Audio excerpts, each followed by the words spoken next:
南韩将通过禁止学生上课使用手机啊、甲智慧型的装置，按算2026年3月要开始实施。有不少老师佮家长是拢认为手机啊影响到学习，也毋过冇人质疑讲，这个禁令敢有法度来解决电手机啊的镜头咧。特别开学啊，学生囡仔伫课堂，大家手机啊一直耍的经常，为明年3月开始就会禁止。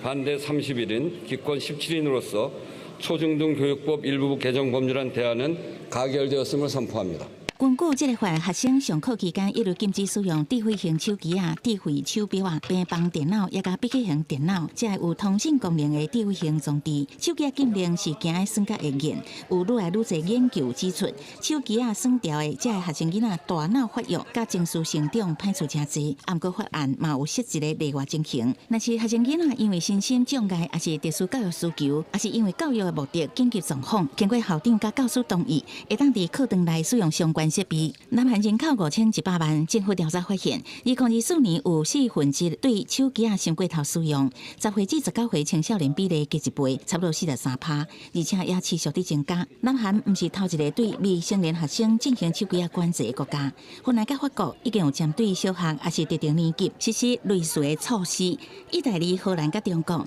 是将禁令扩大到各级学校。 上早实施青少年社群媒体限制的澳洲，这阵嘛进一步扩大相关的范围。公司新闻黄文玲编译。